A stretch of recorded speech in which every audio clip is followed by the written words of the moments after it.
Hello guys, welcome back to channel. ഇന്ന് നമ്മൾ നോക്കാൻ പോകുന്ന ടോപ്പിക് വളരെ ഇമ്പോർട്ടൻ്റ് ആണ്. ഇൻ്റർവ്യൂ പോയിൻ്റ് ഓഫ് വ്യൂവിൽ നോക്കുകയാണെങ്കിൽ എപ്പോഴും ചോദിക്കുന്ന ക്വസ്റ്റ്യൻസ് ആണ് ബിൽഡിംഗ് കൺസ്ട്രക്ഷൻ്റെ സ്റ്റെപ്സ് പറയണമെന്ന്. അത് നമുക്ക് വളരെ ഡീറ്റെയിൽ ആയിട്ട് നോക്കാം. ഓക്കെ, അപ്പോൾ ബിൽഡിംഗ് കൺസ്ട്രക്ഷൻ്റെ സ്റ്റെപ്പ് ബൈ സ്റ്റെപ്പ് പ്രോസസ്സ് അല്ലെങ്കിൽ പ്രൊസീജിയറാണ് നമ്മൾ നോക്കാൻ പോകുന്നത്. ആദ്യമായിട്ട് നമ്മൾ ലാൻഡ് സർവേ ചെയ്യണം. ഫസ്റ്റ് നമ്മുടെ പ്രോപ്പർട്ടി നമ്മൾ മാർക്ക് ചെയ്യും. ഇൻ കേസ് അത് തെറ്റിപ്പോയാൽ ഫ്യൂച്ചറിൽ അടുത്ത് താമസിക്കുന്ന ആൾക്കാരുമായി വഴക്കുണ്ടാകാൻ ചാൻസസ് ഉണ്ട്. സോ ലാൻഡ് സർവേ മസ്റ്റായിട്ടും ചെയ്യണം. ലാൻഡ് സർവേയിൽ നമ്മൾ നമ്മുടെ പ്രോപ്പർട്ടി മാർക്ക് ചെയ്യും.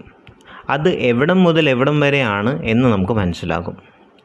അതിൻ്റെ കൂടെ തന്നെ നമ്മൾ ലെവൽ കൂടി എടുക്കണം.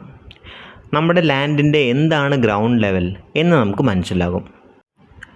നെക്സ്റ്റ് ആണ് നമ്മുടെ സർഫസ് ടെസ്റ്റിംഗ്. നമ്മുടെ സൈറ്റിൽ ചിലപ്പോൾ ട്രീസ് കാണും, അല്ലെങ്കിൽ പ്ലാന്റ്സ് കാണും, അല്ലെങ്കിൽ ചെറിയ ലാൻഡിൻ്റെ അൺഈവൻനെസ് കാണും, അല്ലെങ്കിൽ ചിലപ്പോൾ ഗാർബേജ് ഒക്കെ കാണും. ആദ്യം നമ്മൾ അതിനെ ഫുള്ളായിട്ട് ക്ലീൻ ചെയ്യും. അതാണ് സർഫസ് ടെസ്റ്റിംഗ്.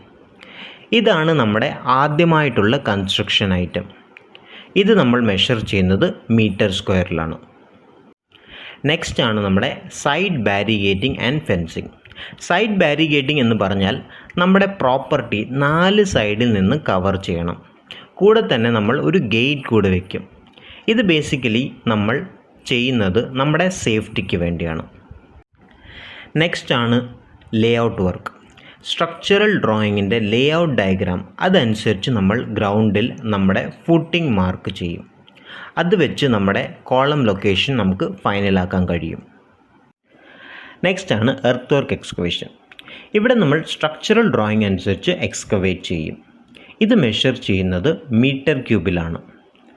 എത്ര നമ്പേഴ്സ് ഓഫ് ഫൂട്ടിംഗ് ഉണ്ട് അത്ര നമ്പേഴ്സിൽ നമ്മൾ എക്സ്കവേറ്റ് ചെയ്യും. അത് കഴിഞ്ഞ് നമ്മൾ ആൻറ്റി ടെർമൈറ്റ് ട്രീറ്റ്മെൻറ്റ് ചെയ്യും. ATT എന്നാണ് പറയുന്നത്. എക്സ്കവേഷൻ ചെയ്യുമ്പോൾ ടെർമൈറ്റ്സ് ഒക്കെ പുറത്ത് വരാൻ ചാൻസസ് ഉണ്ട്. അതിനെ പ്രിവെൻറ്റ് ചെയ്യാനാണ് ATT നമ്മൾ ചെയ്യുന്നത്. അതിൻ്റെ റേഷ്യോ നിയർലി 1:19 ആണ്. കെമിക്കൽ വാട്ടറിൻ്റെ കൂടെ ആഡ് ചെയ്ത് സ്പ്രേ ചെയ്യും. അത് കഴിഞ്ഞ് നമ്മൾ പോളിത്തീൻ ലെയർ പ്രൊവൈഡ് ചെയ്യും. എന്നിട്ടാണ് നമ്മൾ PCC ചെയ്യുന്നത്. ചില സ്ഥലത്ത് മോയ്സ്ചർ കണ്ടൻ്റ് ഉള്ള സോയിലായിരിക്കും. അവിടെ നമുക്ക് PCC ഡയറക്റ്റ് പ്രൊവൈഡ് ചെയ്യാൻ പറ്റില്ല. അവിടെ നമ്മൾ സ്റ്റോൺ സോയിലിംഗ് എന്നിട്ട് കമ്പാക്ഷൻ ചെയ്യും. അതല്ലെങ്കിൽ ബ്രിക്ക് സോയിലിംഗ് ചെയ്യും ആൻഡ് സ്റ്റോൺ ഫില്ലിംഗ് ചെയ്യും. എന്നിട്ട് നമ്മൾ PCC അല്ലെങ്കിൽ പ്ലെയിൻ സിമെൻറ്റ് കോൺക്രീറ്റ് ചെയ്യും. ഇതാണ് നമ്മുടെ ആദ്യത്തെ കോൺക്രീറ്റിംഗ് വർക്ക്. ഇതിൻ്റെ തിക്നെസ് 100 mm അല്ലെങ്കിൽ 4 inch ആണ് generally. As per design grade 5 to 15 വരെ വേരി ചെയ്യും. എന്നിട്ട് നമ്മൾ ഫുട്ടിംഗ് മെഷ് ഉണ്ടാക്കും four foundation.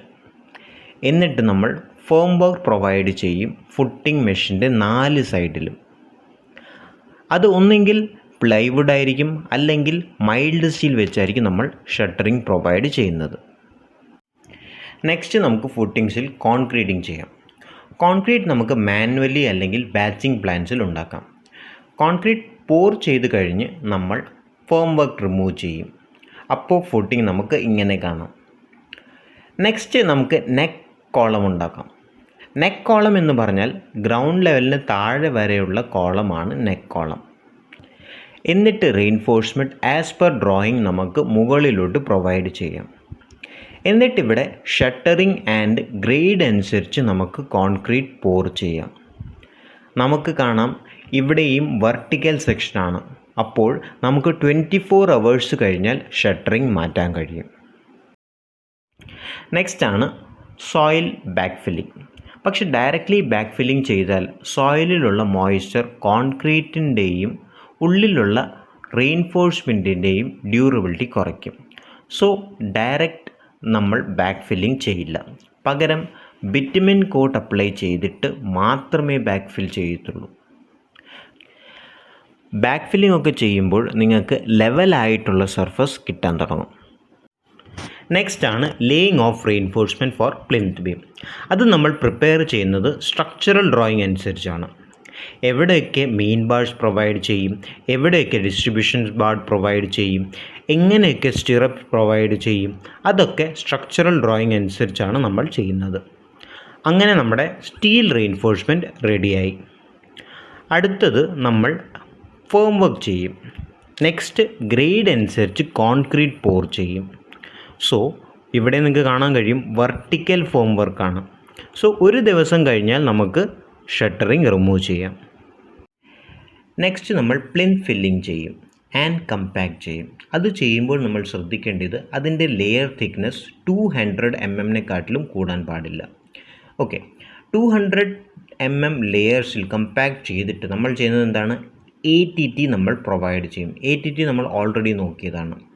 Then PVC sheet ലേ ചെയ്തിട്ട് സ്റ്റീൽ റീഇൻഫോഴ്സ്മെൻറ്റ് പ്രൊവൈഡ് ചെയ്യും. പിന്നെ ആസ് പെർ ഡിസൈൻ കോൺക്രീറ്റിംഗ് ചെയ്യും. പിന്നെ കോളം നമ്മൾ മുകളിലോട്ട് പ്രൊവൈഡ് ചെയ്യും. റിങ്സ് അതേപോലെ ടൈസ് എല്ലാം നമ്മൾ പ്രോപ്പർലി പ്രൊവൈഡ് ചെയ്യും. അത് കഴിഞ്ഞ് ഫോം വർക്ക് ചെയ്യും. മൈൽഡ് സ്റ്റീൽ അല്ലെങ്കിൽ വുഡൻ ഫോം വർക്ക് പ്രൊവൈഡ് ചെയ്യും. ദെൻ കോൺക്രീറ്റിംഗ് ചെയ്യും. കൂടെ തന്നെ വൈബ്രേറ്റർ യൂസ് ചെയ്യും. ഇൻ കേസ് നമ്മൾ വൈബ്രേറ്റർ യൂസ് ചെയ്തില്ലെങ്കിൽ നമുക്ക് ഹണി കോമ്പിൻ ആകാൻ ചാൻസ് ഉണ്ട് ബിക്കോസ് ഓഫ് വോയിഡ്സ്. ദെൻ നമുക്ക് ഒരു ദിവസം കഴിഞ്ഞ് ഷട്ടറിങ് നമുക്ക് മാറ്റാൻ കഴിയും. ബിക്കോസ് ഇവിടെയും വെർട്ടിക്കൽ ഫോം വർക്കാണ്. സോ 24 hours ഡ്യൂറേഷൻ മതി നമുക്ക് റിമൂവ് ചെയ്യാൻ. നെക്സ്റ്റ് നമ്മൾ റൂഫ് ബീം ആൻഡ് സ്ലാബിൻ്റെ പ്രിപ്പറേഷനാണ് ചെയ്യുന്നത്. ഇവിടെ നമ്മൾ ഫോം വർക്ക് പ്രിപ്പയർ ചെയ്യും ഫോർ സ്ലാബ് ആൻഡ് ബീം. രണ്ടും പാരലലി ആണ് ചെയ്യുന്നത്. ഫോം വർക്ക് പ്രോപ്പർലി സെറ്റ് ചെയ്തിട്ട് ആദ്യം നമ്മൾ ബീമിനുള്ള റീഇൻഫോഴ്സ്മെൻറ്റ് പ്രൊവൈഡ് ചെയ്യും. ദെൻ സ്ലാബിലുള്ള റീഇൻഫോഴ്സ്മെൻറ്റ് ചെയ്യും. ഇവിടെ കാണുന്ന പോലെ main bars, distribution bars, chairs എല്ലാം പ്രോപ്പർലി ആസ് പെർ ഡ്രോയിങ് ആണ് നമ്മൾ ചെയ്യുന്നത്. അടുത്തത് നമ്മൾ ഇലക്ട്രിക്കൽ ആൻഡ് പ്ലംബിംഗ് കണ്ടക്ട് ലേ ചെയ്യും. ഇത് നമ്മുടെ കോൺക്രീറ്റിന് മുന്നേ തന്നെ ചെയ്യണം. അത് കഴിഞ്ഞിട്ട് നമ്മൾ ആസ് പെർ ഡ്രോയിങ് ഗ്രേഡ് അനുസരിച്ച് കോൺക്രീറ്റിംഗ് ചെയ്യും. ആദ്യം നമ്മൾ ബീമിലാണ് കോൺക്രീറ്റിംഗ് ചെയ്യുന്നത്. അത് കഴിഞ്ഞ് മാത്രമേ നമ്മൾ സ്ലാബിൽ കോൺക്രീറ്റിംഗ് ചെയ്യത്തുള്ളൂ. ഇവിടെയും കമ്പാക്ഷൻ നമ്മൾ വൈബ്രേറ്റർ യൂസ് ചെയ്ത് തന്നെ ചെയ്യണം. ഇവിടെ സ്ലാബിൻ്റെ ഫോം വർക്ക് റിമൂവ് ചെയ്യുന്നത് മിനിമം 10 to 15 days കഴിഞ്ഞ് ചെയ്യാൻ പറ്റത്തുള്ളൂ. ബിക്കോസ് സ്ട്രെങ്ത് ഡെവലപ്പ് ആകാൻ ടൈം എടുക്കും. ദെൻ ഫിനിഷിംഗ് വർക്കൊക്കെ ചെയ്ത് നമ്മുടെ വീട് റെഡിയാകും.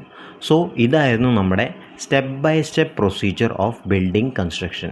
ഇത് ഇൻ്റർവ്യൂ പോയിൻ്റ് ഓഫ് വ്യൂവിൽ നോക്കുകയാണെങ്കിൽ വളരെ ഇമ്പോർട്ടൻ്റ് ആയ കൺസെപ്റ്റാണ്. ഹോപ്പ്ഫുള്ളി ഈ കൺസെപ്റ്റ് എല്ലാവർക്കും നല്ല പോലെ മനസ്സിലായെന്ന് പ്രതീക്ഷിക്കുന്നു.